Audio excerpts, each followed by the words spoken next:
L'inflammation chronique est le terrain de prédilection, c'est le terreau du cancer. Il n'y a cancer que s'il y a inflammation chronique. Qu'est-ce qu'on peut retenir, tu penses, je vais mettre des guillemets pour monsieur et madame tout le monde, qui n'ont pas aujourd'hui, en tout cas, le diagnostic du cancer, mais n'ont pas envie de l'avoir. Tu aurais 3-4 pistes clés. Selon toi, ce serait quoi peut-être les premières choses à mettre en place? Parce que, pour la petite histoire, moi j'ai un gros historique de cancer dans ma famille, mais genre de partout. Des problèmes digestifs, des crises cardiaques, bref, un truc de malade. Et je me dis, plus je peux mettre de choses en place, d'abord pour moi, puis pour ma femme, puis pour inspirer mon fils, parce que ça c'est une de mes plus grandes missions de vie, et puis si je peux transmettre le message, allons-y quoi. Alors, toi tu dirais, par où commencer? Écoute, la première chose, pour moi la plus importante, et c'est exactement ce que tu as fait, c'est s'occuper des inflammations. Que ce soit une petite inflammation, une grosse inflammation, une inflammation chronique, l'inflammation chronique est le terrain de prédilection, c'est le terreau du cancer. Il n'y a cancer que s'il y a inflammation chronique. Donc, ça, c'est la première chose à mettre en place. Une alimentation anti-inflammatoire, ça doit être une obligation pour tout le monde. C'est ce que Ken Berry appelle l'alimentation humaine, hein, tout simplement. Ouais. Une alimentation anti-inflammatoire. Le docteur Et Berry, ça doit être, voilà. Donc les petits plaisirs, les à côté, le petit verre d'alcool, je sais pas ce que les gens prennent pour se faire plaisir, la pizza, le truc, le machin, ça doit être occasionnel, quoi. La semaine, du lundi au vendredi inclus, ça doit être une nourriture anti-inflammatoire. Ça, pour moi, c'est le plus important. La deuxième chose, c'est le jeûne. Alors, jeûne intermittent s'il n'y a pas d'urgence, jeûne plus long s'il y a déjà une inflammation chronique qui est installée, et encore plus long s'il y a une maladie déclarée. Mais le jeûne, ouais, indispensable. Une abondance de micronutrition. De nos jours, on se concentre beaucoup trop sur protéines, glucides et lipides, la macronutrition. Ouais. Mais la micronutrition, la macronutrition, ce sont les blocs de construction. Mais tu peux construire une maison en paille, hein, je veux dire, ça, tout le monde peut le faire. La construction, il n'y a pas que ça. Il faut aussi des matériaux de qualité. Et ça, c'est la micronutrition. C'est les vitamines, les minéraux, les oligo-éléments, les enzymes. Voilà, toutes ces petites choses auxquelles on pense pas spécialement ou alors qu'on va chercher dans des gélules, elles sont là dans ton alimentation si tu fais les bons choix. Comment est-ce que je crois que c'est vraiment les trois choses, les trois piliers. Et évidemment, toujours sur cette fameuse loi de l'hormèse, entraînement intensif, repos. Alterner les deux. On peut pas être tout le temps dans le repos et on peut pas être tout le temps dans l'entraînement, dans l'intensif, dans l'explosif. Mais les petits entraînements pépères, autant la marche est quelque chose de génial, surtout quand on prend de l'âge. Mais tant qu'on peut, l'explosif et l'intensif, sur des courtes durées, avec beaucoup de repos, et du repos, ça ne veut pas dire que du sommeil, hein, ça veut dire aussi l'alimentation, la respiration, etc. Pour moi, c'est aussi critique. Donc, je ferai rentrer cette fameuse loi de l'hormèse, intensité, repos, dans les paramètres anti-cancer, sans aucun doute. Tu parles de micronutrition et notamment d'enzymes. Tu peux m'en dire un peu plus sur le comment? Ouais, tu sais, c'est tout simple, hein. C'est ce que je disais tout à l'heure, c'est que la macronutrition sert de bloc constructeur principalement, et dans une certaine mesure d'énergie évidemment. Mais le corps ne se régénère en profondeur et ne fonctionne sur le plan de la cellule que s'il y a une abondance de micronutrition. Donc toute la palette de vitamines, toute la palette de minéraux et bien évidemment les oligo-éléments et les enzymes qui vont avec. Alors nous, on a tendance dans notre monde moderne et surtout dans les civilisations occidentales à penser en termes d'individualité, même dans notre alimentation. Mais je veux dire, de la vitamine C synthétique dans une pilule ou la vitamine C dans un kiwi, dans sa matrice nutritionnelle originelle, c'est-à-dire avec les enzymes du kiwi qui vont t'aider à digérer et à biodégrader la vitamine C du kiwi, c'est pas la même chose. Donc il y a vitamines et vitamines, il y a minéraux et minéraux. Le plus possible, aller chercher sa micronutrition dans une alimentation de qualité et ce que je disais à l'instant dans sa matrice nutritionnelle.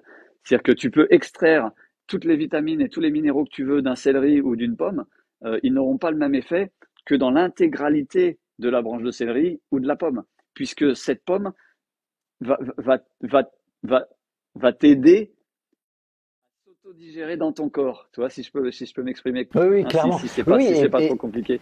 non, non, non. Et puis, bah, l'exemple peut-être le plus simple à comprendre, c'est le côté avec les jaunes d'œufs, qui contiennent des vitamines liposolubles et où donc et donc les graisses présentes vont te permettre d'absorber les vitamines présentes. Et donc, je pense que c'est un exemple où ces vitamines-là ne peuvent pas être digérées autrement finalement. Typiquement, c'est pour ça que la vitamine D est vendue dans des huiles, etc., etc. Et souvent des mauvaises huiles, il faut faire attention. Oui, oui, oui. Personnellement, je ne recommande qu'une source parce que c'est la seule que je connais qui soit d'aussi bonne qualité. Pour aller plus loin, qu'est-ce que tu as fait d'autre en plus du jeûne qui, selon toi, a participé à ta guérison? Alors, la nourriture, c'est une évidence. La diète cétogène, alors j'ai fait une diète cétogène modifiée, hein, il y en a différentes versions. Euh, et c'est là aussi que je vais faire juste une petite parenthèse, mais tu vas voir, ça va rejoindre ce que je suis en train de dire. On a beaucoup d'idées préconçues par rapport au cancer qui ne tiennent pas la route. Alors, qui tiennent la route peut-être sous un microscope, mais dans un corps humain, et quand tu regardes l'évolution humaine et la manière dont vivent encore certains peuples de chasseurs-cueilleurs, ça tient pas la route. On dit par exemple que la viande rouge donne le cancer. Moi, je me suis guéri avec des entrecôtes. Je détaillerai ça dans une minute. On dit que Oui, voilà, je veux bien. aujourd'hui, on dit qu'il faut surtout pas cuire au barbecue, c'est cancérigène. Ça fait juste 1 million d'années que l'être humain cuit le résultat de sa chasse à même la flamme. Et il y avait même pas la grille à l'époque, c'était sur le feu, hein, parce que il y a un médecin, je sais pas si tu connais le docteur Paul Saladino, Oui, qui parle justement de ce genre de diète de chasseur-cueilleur et qui a été lui vivre avec des tribus chasseurs-cueilleurs. Et voilà, chez les Hadza. voilà exactement, il tue une bestiole, il la fout dans le feu, ils attendent que ça cuise et puis hop, ils mangent quoi. Donc il y a tout un tas de choses qu'on croit cancérigènes, mais on te vend toujours de l'alcool à gogo, on te vend toujours des cigarettes, du stress en veux-tu en voilà, des heures et des heures devant des ordinateurs de plus en plus lumineux. Ça gêne personne. Par contre, non, faut surtout pas manger de viande rouge et faut surtout pas faire un barbecue le dimanche. T'es fou, tu vas attraper le cancer. Je te rejoins à Donc, 100% et je me permets d'insister tellement c'est gros en fait. Dire qu'on te dit que la viande rouge et le feu vont te donner le cancer, mais on te laisse tout le reste. Alors que comme tu le le dis dans ces sucre, civilisations, ouais, le sucre, les céréales les produits, transformées ouais, de partout, les produits laitiers pasteurisés qui sont toxiques à souhait. Non, je suis entièrement on est d'accord. d'accord. Et le pire, c'est que tout ça, c'est pas qu'on te le laisse, c'est qu'on te le promeut. On te le promouvoit, je Ouais, sais pas comment on dit. on te l'impose Promeut, je pense. presque. Ouais, c'est ça. Tu vois, les produits laitiers sont tes amis, les céréales sont à la base de la pyramide alimentaire. Ouais, on te pousse des choses qui sont ultra toxiques, mais attention, si tu manges un peu, tu sais que moi, quand je dis que je mange de la viande rouge, très souvent, j'ai la remarque, hein. Alors que je suis très sportif, que je suis en très bonne santé et qu'en fait, plus je mange de la viande rouge, mieux je me sens. Bah évidemment. Et les Hadza, si je me rappelle bien, il faut savoir que ce sont des peuples qui sont parmi les plus, je veux dire, naturels de ce qui reste à notre époque. Ce sont des gens qui ne connaissent pas les maladies de civilisation. Ils ne savent pas ce que c'est. Ouais, En tout gros, à fait. ils meurent de choses dont on meurt dans la nature. Ils meurent d'un accident, ils meurent de vieillesse, ils meurent parfois de maladies Viral. infantiles, je vais dire, virales. Mais ils n'ont pas les maladies chroniques que nous on a. Ils ne savent pas ce que c'est le Tout à cancer, ils ne fait. savent pas ce que c'est la fibromyalgie, ils ne savent pas ce que c'est les, tu vois. Et tout ça est quand même très interpellant parce que, comme tu le dis, ils reviennent avec le résultat de la chasse, claquent dans le feu, et ils mangent quoi? Ils mangent ça, des fruits et du miel. Et ça, c'est leur Ouais, alimentation à plus de 90%. tout à fait. Exactement. Et donc, toi, tu dis, tu t'es soigné, et en plus d'un cancer du côlon, qui est donc un cancer digestif, c'est quand même aussi important de le dire, enfin, du système digestif, tu t'es soigné en mangeant des entrecôtes, si j'ai bien compris, quasiment quotidiennement, les jours où tu mangeais. Quotidiennement. Euh, Ouais. Pendant 4 ah mois. ouais, quotidien. Quand j'étais pas Voilà. en jeûne, ouais. Mais je vais te dire, c'est très simple.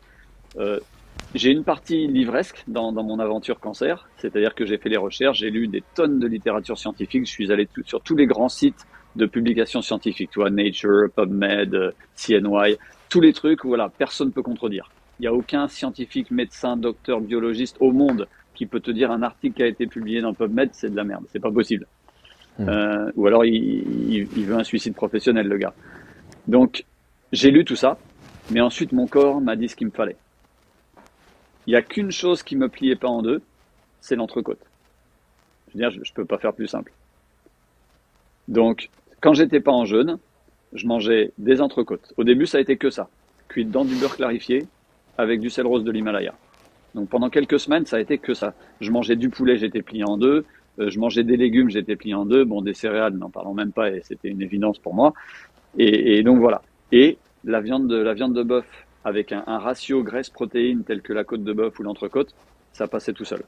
Donc, je me suis mis à manger ça. Et ensuite, j'ai fait les recherches et je me suis rendu compte que, bah oui, c'est une évidence. C'est selon la qualité, le bœuf peut être un poison ou un médicament. Donc, on parle pas de viande rouge et de cancer.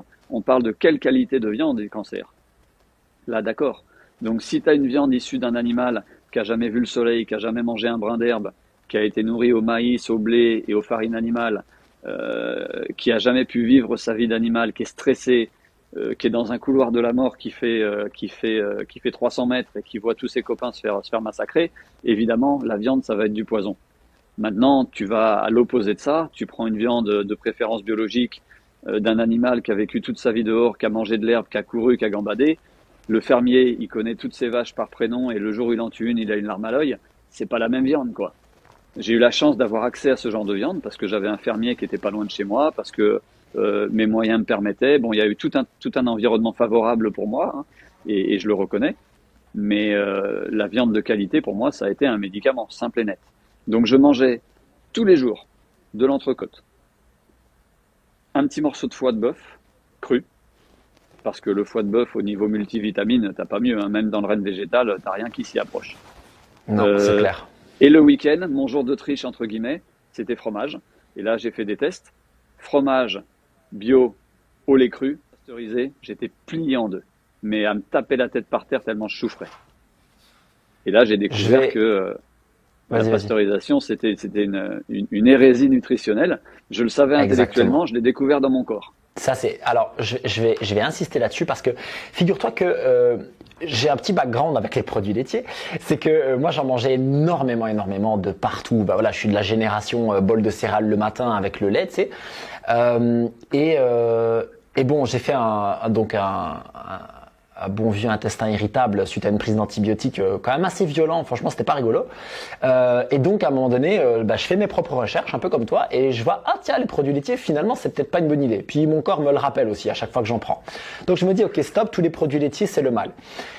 Et maintenant, ça fait plus de 10 ans hein, que je suis dans ce cheminement.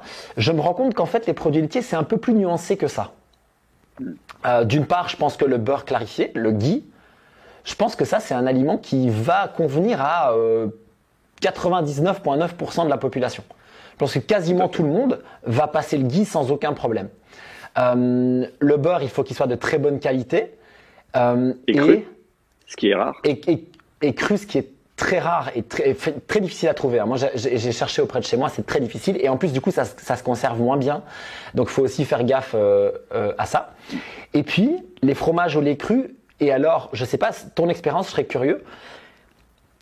Idéalement de brebis et idéalement le plus affiné possible. Je sais pas si tu as une expérience avec ça, mais personnellement, j'ai testé récemment un fromage au lait cru encore un peu coulant, style burrata, etc. Ça reste un peu compliqué pour moi. Alors que par exemple, je peux manger un fromage au lait cru très affiné. Et là, je peux en manger quasiment autant que je veux.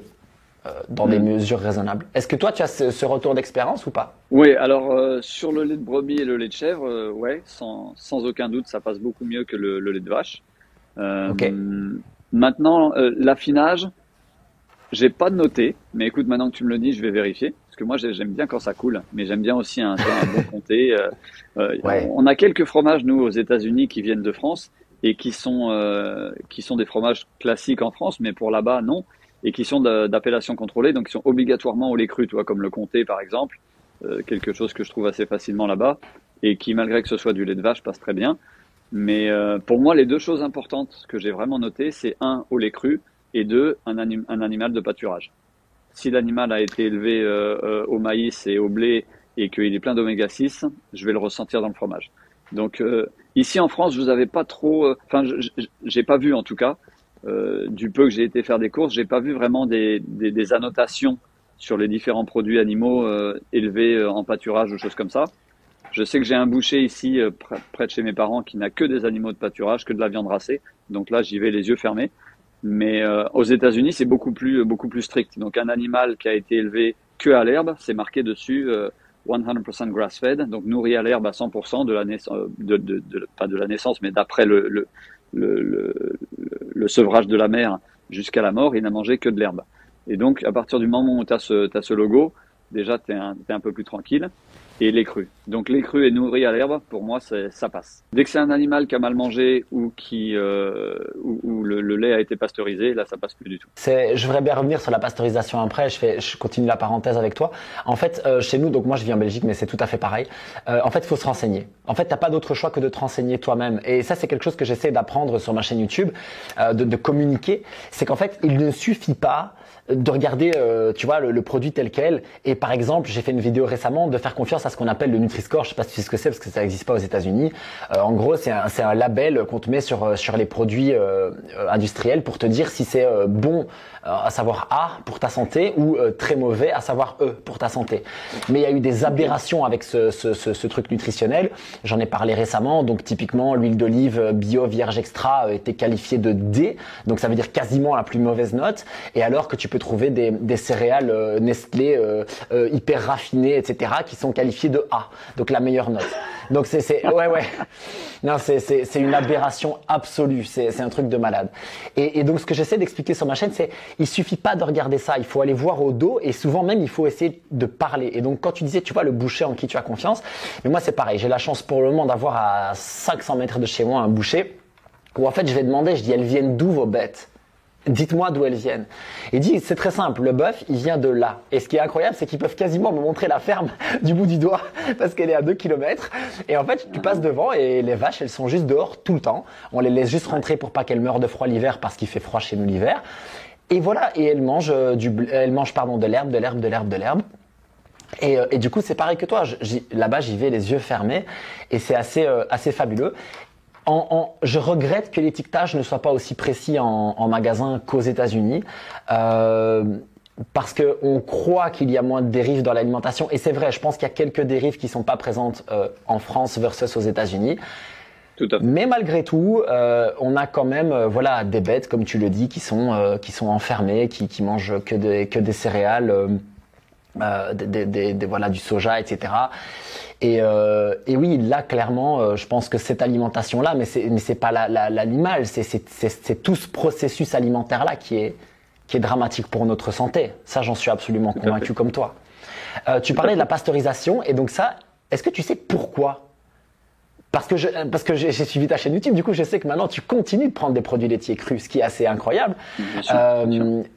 Est-ce que tu peux expliquer, est-ce que tu sais pourquoi la pasteurisation a cet effet aussi néfaste? Tout ce qui est chauffé, à haute température et à très haute température, on change tout simplement non seulement le profil nutritionnel, mais aussi le profil génétique de l'aliment. Donc les sous-produits de la pasteurisation sont extrêmement cancérigènes. Parmi tous les produits cancérigènes annotés par l'Organisation mondiale de la santé, il y en a une centaine qui sont issus de la pasteurisation et de tout ce qui est chauffé à ultra haute température. Ah oui. Donc tu te rends compte, je veux dire, comment est-ce qu'on peut avoir ce rapport et qu'il faut pasteuriser absolument parce que si tu manges des produits crus, tu vas avoir ceci ou cela. On est dans un mode de pensée, un lavage de cerveau qui est absolument incroyable. Pas plus tard que ce matin, tu sais, je viens de sortir un livre sur la santé des chiens parce que j'ai un chien, ça me touche beaucoup et entre autres sur le cancer chez les chiens. Et j'ai fait une petite vidéo sur ma chaîne pour illustrer ça. Et j'explique, je parle de l'aberration nutritionnelle que sont les croquettes et l'alimentation ultra transformée à ultra haute température et en plus déshydratée. Et j'explique aux gens que moi, je nourris mon chien en barf, c'est-à-dire que de la nourriture crue et principalement de la viande, des os et des organes. Et il y a un mec en dessous qui me fait « Mais t'es malade, le mec il fait jeûner son chien et la nourriture crue, ton chien il va attraper des vers, vive les croquettes ». Enfin en gros c'était ça quoi. Et bon, j'ai même pas cherché à expliquer parce que tu perds ton temps avec ce genre de personnes et ce genre de croyances. Je lui jette pas la pierre, hein, il fait partie d'un système et il en est pas encore sorti, c'est pas grave. Mais j'allais pas perdre mon temps, si tu veux, à lui expliquer pendant 1 heure que moi j'étais persuadé que c'était le contraire. Et c'est pareil pour les humains. On nous a lavé le cerveau dans les années 80 avec la pasteurisation. Maintenant, on en est à l'ultra-pasteurisation. Et dans quelques années, on va nous proposer de la supra-pasteurisation parce qu'il y a encore un petit virus microscopique qui a résisté à la pasteurisation classique. Mais après, le problème, c'est que le corps ne reconnaît plus ces aliments, il sait pas quoi en faire. Plus toute cette liste d'aliments, de sous-produits cancérigènes dus à la pasteurisation, ça veut dire c'est une catastrophe. Et encore une fois, ça c'est la théorie que j'explique peut-être sûrement très mal. Et ensuite, il y a la pratique, il y a ce que ton corps te dit. Finalement, aujourd'hui, tu manges 100% anti-inflammatoire. C'est-à-dire qu'en fait, tu as la diète que j'aimerais recommander à la plupart des gens pour être en bonne santé pendant très longtemps finalement. C'est ça en fait, parce que tu manges donc des fruits, des jus, les légumes, tu les manges entiers maintenant ou c'est toujours des jus? Que en jus. Que en jus toujours. Enfin, je veux dire à 90% en jus. Les fruits, tu les manges en saison. Le miel, tu le manges cru. Tu manges des avocats, tu manges de la viande, enfin des protéines, on va dire, maintenant de manière générale, des protéines animales avec une palette plus large et des produits laitiers crus et des jaunes d'œufs crus. Ouais. Et en fait, je fais énormément de recherches, de tests, etc. Et j'ai l'impression, sincèrement, que tu te rapproches quasiment purement, finalement, de ce qui a l'air d'être l'alimentation optimale pour la santé humaine. Écoute, ça a été plus par obligation, comme tu l'as compris, que par choix véritable, bien que je me suis toujours intéressé à l'alimentation. Mais aujourd'hui, oui, à 90%, peut-être même 95, on va dire 90, c'est ce dont je me nourris. Après, il y a les petits jours de triche, et selon la triche, il y a un prix à payer. Donc, un jour de triche qui passe très bien, c'est ma femme est chinoise et c'est une super cuisinière. Donc, le riz blanc, c'est un peu une religion à la maison. Donc, si 1 fois par semaine je mange du riz blanc, ça passe bien. Surtout avec le jeûne intermittent, après un bon entraînement de CrossFit, ça passe plutôt bien. Le blé, ben, j'adore ça. Donc, il y a des fois, je me dis tant pis, je mordrai un bâton pendant la nuit, mais j'ai envie de manger un croissant, j'ai envie de manger une pizza. Ça m'arrive, hein, il y a des fois, l'esprit, il pète les plombs. Ou alors, j'arrive à m'auto-suggérer que ça va bien se passer, mais ça se passe pas bien du tout. Mais il n'y a pas plus tard que quelques jours, je suis allé chez Poilane. J'étais parti pour prendre un croissant et j'ai fini avec un croissant, un pain au chocolat, un chausson aux pommes et un comment ça s'appelle, et un pain au raisin. Donc tu vois, il y a toujours des moments où voilà, bah tu te fais plaisir, tu te dis bon bah voilà, je vais un peu le sentir pendant quelques jours. J'essaie de limiter les dégâts avec un maximum de choses anti-inflammatoires. Tu vois, je prends du curcuma, je prends des enzymes digestives évidemment. Tu vois, ces jours-là, j'essaie d'assumer mes arrières immédiatement, juste avant le repas, j'essaie de consommer du vinaigre de cidre. Donc j'essaie de minimiser l'impact que ça peut avoir sur mes intestins, mais il faut quand même que je fasse attention. Et d'une manière très générale, le blé, le sucre raffiné et les huiles végétales pleines d'oméga 6, ça c'est les 3 trucs que j'essaie de pas toucher parce que immédiatement j'en paye le prix. Et figure-toi que quand je parle donc beaucoup justement du soin du ventre, etc. Sur ma chaîne, comme toi finalement, par nécessité. Alors dans quelque chose qui est beaucoup moins difficile à vivre que toi, soyons très clairs. Mais pareil, par nécessité, moi j'ai dû faire des choix. Je mangeais tout et n'importe quoi parce que alors contrairement à toi, moi j'ai pas du tout une hygiène de vie alimentaire très saine par le passé, puisque c'était céréales, produits laitiers, sucre, junk food, alcool. Enfin, je les ai toutes faites. Franchement, un truc de malade. Et un jour, mon corps m'a dit, bah, t'es gentil, mais en fait, maintenant, il n'y a plus rien qui va passer, donc il va falloir faire des choix, mon garçon. Et ce que tu expliques, c'est qu'en fait, on peut sortir un peu des cadres, mais plus on est malade, moins il faut sortir des cadres. Et malgré le fait qu'on soit, je mets des guillemets, guéri, parce que de l'intestin irritable, je pense qu'on n'est jamais 100% guéri, en tout cas, de mon expérience, eh bien, il y a des écarts qu'on va continuer de payer toute sa vie. Typiquement, tu le dis, moi c'est comme toi, le blé, moi si je mange une tranche de pain au levain tous les X temps, je vais très bien m'en sortir. Si je me fais un plat de pâtes, pendant quelques jours, c'est la catastrophe. Et en fonction de ce que je mange les jours suivants, ça va être la catastrophe plus ou moins longtemps. Ouais. Alors, permets-moi de t'interrompre parce que le levain aussi est super important. Super important. Moi aussi, si je mange une tranche de pain qui a été levée à la levure chimique, je suis plié en deux. Si je mange une tranche de pain au levain, tu vois, fait à l'ancienne, ça passe. 2 ou 3, ça passera pas, mais une, ça fait une grosse différence. Donc, tout comme la pasteurisation, le levain naturel, c'est le jour et la nuit dans la consommation de blé. 100% d'accord. Si vous pouvez, je le dis toujours parce que, bon voilà, en Belgique c'est pareil, et en France il y a une culture du pain qui est, voilà, c'est un pilier culturel, le pain, tu vois. Et donc le truc c'est que les gens me disent toujours, oui mais comment est-ce que je vais faire le pain, il faut que je continue et tout. Alors je dis non, déjà il faut pas que tu continues, mais ça c'est une chose, mais malgré tout, si tu veux continuer, tu trouves une variété de blé la plus ancienne possible, la plus naturelle possible, typiquement du petit épeautre, c'est l'idéal, et au levain. Et ça peut le faire. Mais à côté de ça, ce qui est vraiment intéressant, c'est que tu dis, le sucre raffiné, les céréales, les huiles bourrées d'oméga 6, donc tournesol, maïs, soja, etc. Et les produits laitiers UHT. Donc, chez nous, c'est UHT, donc pasteurisé. Ça, voilà. Et ça, c'est systématiquement les premières choses que je dis d'éviter. Mais systématiquement. Et en fait, finalement, tu as presque maintenant les mêmes symptômes, enfin les mêmes sensations, je veux dire, que quelqu'un qui aurait l'intestin irritable. Donc, c'est vraiment intéressant de faire le lien. Et je vais aller un tout petit peu plus loin avec ton histoire de fibres. Parce que ça, c'est un truc, j'essaie d'expliquer à des gens que quand tu es vraiment sensible, tu sais, quand tu es vraiment en crise aiguë, quand c'est vraiment difficile, peut-être qu'il faut arrêter les légumes et de manière sûre et certaine, il faut arrêter les légumes crus. Ça, c'est sûr et certain.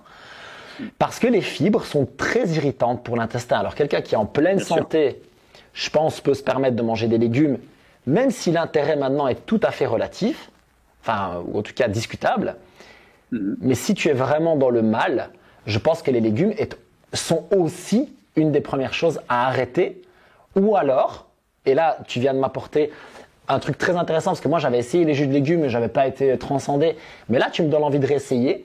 C'est donc de passer sous forme de jus. Est-ce que tu as des recommandations par rapport au type de légumes, au jus, etc. Est-ce que tu as des conseils à nous donner? Parce que moi, j'ai un extracteur à la maison qui prend la poussière. Je serais vraiment content de le ressortir. Je pense que 80% des gens, je pense que 80% des gens qui ont un extracteur de jus chez eux, ils l'utilisent pendant 3 semaines et ensuite ça passe au placard. Ça, c'est évident. Je suis passé par là moi-même. Aujourd'hui, c'est plus le cas. Alors, avant de répondre à ta question, je vais rebondir sur un truc que tu as dit par rapport aux fibres. Il faut toujours se poser des questions. Lorsque l'industrie agroalimentaire nous propose quelque chose, je pense qu'il faut chercher. On peut pas faire confiance à ces gens-là de toute façon. Ils sont pas là pour nous piéger, ils sont là pour gagner de l'argent. C'est comme tu disais tout à l'heure, c'est presque de bonne guerre. Mais c'est important de savoir où on met les pieds et surtout où on met la bouche. Et les fibres, c'est devenu le truc le plus important pour ta santé depuis les années 70. Depuis la période où les industriels se sont rendus compte que les fibres, c'est du carton, en gros. Le corps ne peut rien en faire, ça passe et ça ressort. Et depuis que les industriels se sont rendus compte que si on marquait enrichi en fibres sur un produit, qu'on foutait 50% de carton à l'intérieur, les gens vont payer le même prix. Nous, on met que la moitié du produit et on va gagner 2 fois plus de pognon. Donc, non. Et on va gagner 2 fois plus de pognon. Donc, c'est vraiment important de comprendre ça, de comprendre que les fibres, je dis pas que c'est pas bon pour la santé, je dis pas qu'il n'en faut pas du tout, je dis que un apport élevé en fibres et surtout en fibres insolubles, donc principalement les fibres des légumes qui sont très irritantes, ce n'est pas nécessaire. Ça peut même être contre-productif pour certaines personnes. Et que aujourd'hui, je vois le légume, alors là c'est vraiment personnel, tu me diras ce que tu en penses, pour moi le légume c'est de l'homéopathie. C'est-à-dire que c'est un poison. Dedans, il y a des phytotoxines, parce que la plante n'a pas du tout envie de se faire manger. Alors les phytotoxines, ça va tuer un puceron immédiatement, ça va pas tuer un humain immédiatement. Malgré tout, on sait qu'à partir d'une dizaine de kilos d'épinards, un être humain meurt sur le champ. Wow. Il faut les manger les 10 kilos d'épinards, c'est quasiment impossible. Mais 10 kilos d'épinards, tu tombes, t'es mort. Oui, donc, ou 5 haricots rouges crus. Hein. Ouais, donc c'est la légende en tout cas. Mais... Donc dans un légume, et encore, ce que je dis, hein, ça n'a rien de scientifique, hein, c'est vraiment mon opinion. Le légume n'a pas envie d'être mangé, la plante n'a pas envie d'être mangée. C'est Ça, c'est clair. la partie phytotoxique. Ensuite, la partie hydrate de carbone, bon, elle est très faible. La partie fibre, elle est plutôt nocive pour toi en général, ou en tout cas, elle apporte rien d'intéressant. Maintenant, il reste la micronutrition. C'est vrai qu'ils sont très riches en minéraux, un peu en vitamines, en oligo-éléments, qui sont complètement ou quasiment détruits par la cuisson. Donc, soit tu es en parfaite santé métabolique et tu consommes des légumes crus, soit tu consommes des légumes cuits, mais ça sert à rien. C'est vraiment pour te remplir le ventre et ça peut être très agréable, hein, un bon légume avec une viande, mais sur le plan micronutrition, ça sert à rien. Soit tu détournes le problème et tu utilises le jus. Comme ça, tu as toute la micronutrition d'un aliment cru, mais tu n'as pas ces fibres crues super agressives qui n'ont pas été cassées par la cuisson et ça permet de soulager les intestins. Et donc, je te disais, je vois vraiment le légume comme de l'homéopathie. C'est une petite dose de poison. La loi de l'hormèse, le corps va réagir, hein, c'est ce qui ne te tue pas te rend plus fort, et donc le corps se renforce avec les légumes. Donc au final, oui, le légume va être bénéfique, mais pourquoi? Parce qu'il est mauvais pour toi, pas parce qu'il est bon pour toi. Et alors que le fruit, c'est l'entière opposé. Le fruit est bon pour toi, mais évidemment, trop de fruits, tu vas dégueuler de fructose, et puis là, ça devient problématique, surtout si c'est les mêmes fruits toute l'année. Donc on a deux produits qui sont bons au final pour la santé, qui sont le fruit et le légume. Le légume, il en faut un peu de manière un peu stratégique, quasiment. Et le fruit, il en faut sans vraiment se préoccuper, mais de manière saisonnale. Et une fois que tu as compris ça, la base, là où eux, dans la pyramide nutritionnelle, ils mettent les céréales, ben moi j'y mets les Ah, c'est la produits animaux. viande. Et Mais quand oui, c'est j'entends sûr. produits Ouais. animaux, j'entends viande, organes et os. Donc moi la viande, je la mange cuite, c'est un choix personnel, saignante, mais cuite. Les organes, je préfère les manger crus, c'est dégueulasse, donc j'en coupe des tout petits bouts et hop, je mâchouille vite fait et j'avale. Ça, c'est vraiment pour la micronutrition, hein, pas du tout pour le plaisir. Et les os, bah, avec ça, je fais des bouillons d'os, tu vois, je fais du bone broth. Et avec ça, j'ai tout ce qu'il me faut. C'est hyper intéressant et très inspirant. Je te remercie parce que moi, ça va encore me pousser à aller plus loin dans ma propre démarche. Et du coup, je vais il nous reste à parler du froid, mais avant ça, t'as parlé des jaunes d'œufs. Et tu Mhm. vois, quand j'étais plus jeune, j'ai démarré le fitness, tu sais, musculation, bodybuilding, tout ça. Et là, on te dit quoi? On te dit qu'il faut jeter les jaunes parce qu'ils sont trop gras, il faut manger Faut les manger blancs. les Tu t'en blancs. rappelles de ça? Ouais, Ouais. ouais, ouais, je m'en souviens. Et Ouais. en fait, Alors que le après blanc tu est fais des super recherches. inflammatoire. Exactement. Après, tu fais des recherches et on te dit, ah mais non, en fait, le blanc, c'est le mal. Et puis, moi, je suis dans un état maintenant où, en fait, les moments où je suis enflammé, j'ai envie de manger des jaunes d'œufs, mais rien que l'idée de manger les blancs, mon corps me dit, s'il te plaît, oublie-moi. Et si je suis en forme, par contre, je peux manger les deux. Mais c'est assez dingue, en fait. Et du coup, je mange les jaunes d'œufs comme un sauvage, tu sais, je les prends à la main et tout, je les mange comme ça ou je les mets sur mes plats. Et déjà, c'est hyper bon. Franchement, enfin, moi, je trouve ça Bien hyper sûr. gourmand. Et puis, c'est bien meilleur pour la santé que ce qu'on ne pense. Et j'ai encore des gens aujourd'hui, en 2022, qui me disent, non, mais quand même, les œufs, le cholestérol, tout ça, fais gaffe. Et donc, sans rentrer dans cette idée, s'il te plaît, parce que là, on est reparti pour une heure. C'est une aberration totale, mais bon, bref. Euh, Juste, tu peux m'expliquer rapidement ou expliquer aux gens qui nous regardent pourquoi les jaunes, pourquoi pas les blancs? Alors, le jeûne est une source de graisse et de vitamines liposolubles qui est absolument fantastique. Et cru, bah justement, pour préserver ces vitamines liposolubles. Donc, toutes les vitamines qu'on va retrouver dans les graisses et qui